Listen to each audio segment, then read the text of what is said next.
This is a 2013 Kia Sportage EX, and today I am going to replace the front brake pads. I'm going to go ahead and line it up in front of here by my work area, jack it up, take off the front wheel, and then proceed to show you how to remove the calipers that hold the brake pads, remove the brake pads, reinstall them with some new ones, and put it all back together. Okay, so let me line it up, remove the wheels, and then we'll go. Okay, I've already taken the wheel off, and as you can see, I went ahead and turned the wheels over to the left hand side so it'll be easier to work with. These will be the two screws that I'll be removing to remove the calipers. This is a 9/16, and just need to take those off. As you can see, I got my jack under there, but I also, very important, have my supporting stand underneath it. Never work on a vehicle that you're just using just your hydraulic jack without an additional support to keep it from coming down if the hydraulic jack was to give out. So very important to, once you jack up your car, never just rely on your jack and put a supporting stand underneath it. Now we're going to go ahead and remove those two screws to get this caliper out.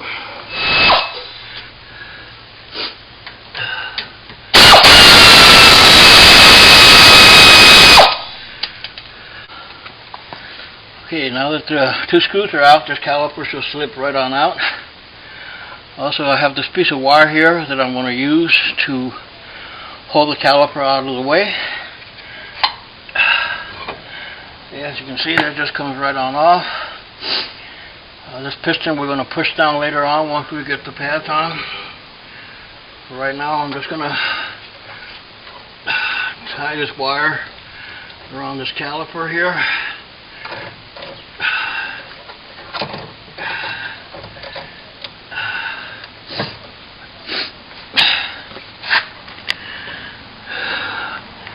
I put a wire here, and I'm holding the caliper out of the way so I can now get to the brake pads. Okay, one on this side, one over here on this side. Okay, we're going to go ahead and proceed to get those off. Now these pads come off real easy. The only thing that's holding them in place up to the rotor is these clips right here. You got a top clip and you got a bottom clip. And all you grab yourself a screwdriver, just slip them out. They come right on out. Same thing with the other one. It comes right on out. And these clips here, all you do is just flip them out. One's out. Same thing with the top one.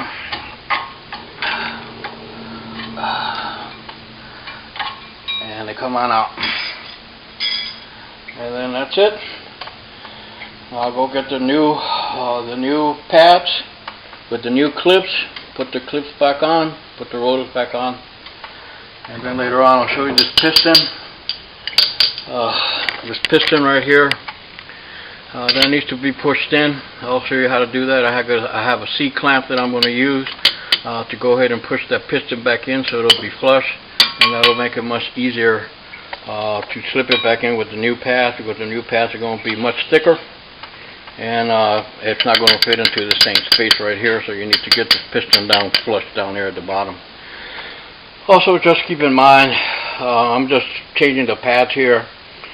Regularly, if you're going to do a real good brake job, you should take the rotors off and go have them rectified, grind it down, to make them smooth and everything. That should, to make it fine. But these rotors right here are still in pretty good shape. They don't seem to have any cracks on them. They don't have very much wear either. So all I'm going to do is just replace the pads without rectifying the rotors, and go forward. Okay, so next, let me go inside and bring out the box to the new pads and put them in. Okay, Here's the new pads. They're Wagner.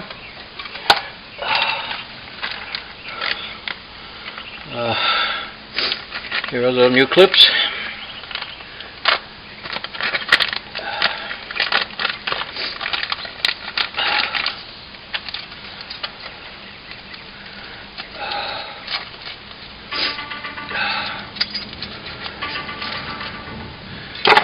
Okay, these clips are identical, you know, so it doesn't matter which is up and which is down. You can put them either way, and it doesn't make a difference because they're both identical.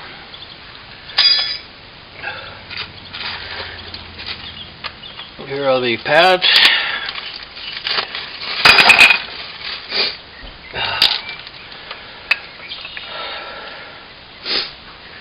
Now on the pad, you're going to have one that has this metal marker right here.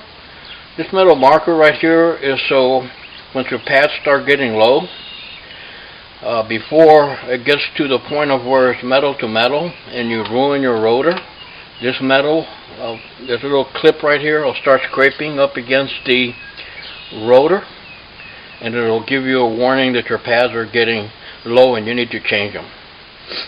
Because if you don't change them in time, this pad will wear out, go down to metal, and then once it goes to metal, it'll ruin your rotor. So the clip, the pad that has the clip on it, that's the pad that's going to go on the side of where the piston is on the caliper. Okay, so this pad is going to go on this side, on the inside. Okay, and then the one without a clip, which is this one, doesn't have a clip. That's the one that's going to go on the outside. Okay, so let's go ahead and mount the clips on there and get the pads in. Okay, the clips are on. Now we'll put in the pad. Remember, this is the one with the warning clip. That's the one that's going to go inside where the piston is on the caliper. And you're just going to slip that right in there.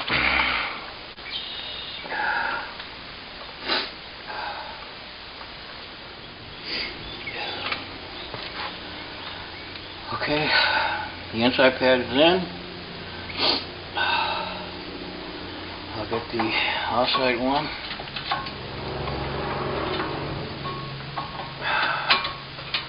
Into a slot. Now, might be a little tight because they're new. Let's give it a little tap in there.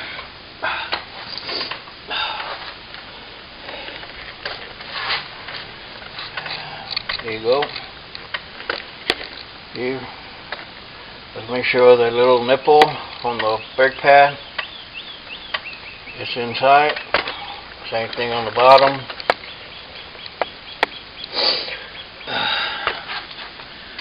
Same thing on the inside.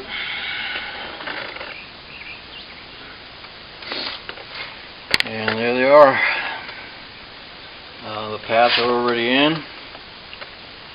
The new clips, new pads. Now, like I said, now we're going to put the caliper back in, and like I said, this piston, you need to push it down because now with the new pads, it's much wider.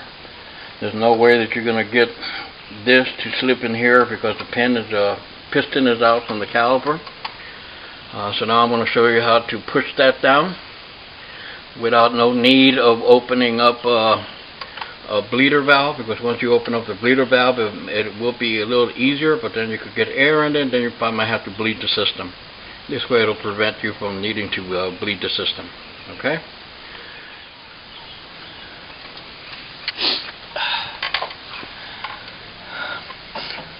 Okay, if you have yourself a C-clamp like this one, just go ahead and put it inside the piston, and then just start slowly, just start turning it. And as you can see, the piston is going down.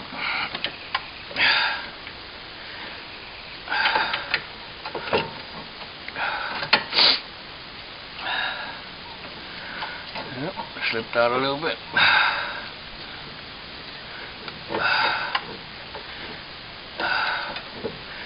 And there it is. Now it's flush. It's all flush right there. Take the clamp out.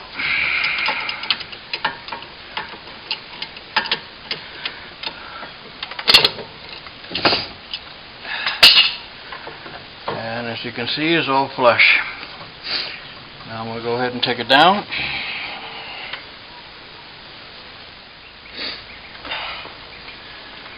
Okay, take it down.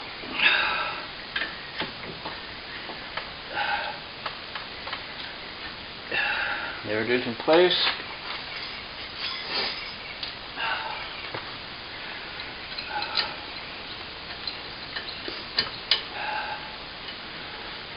Screws back in.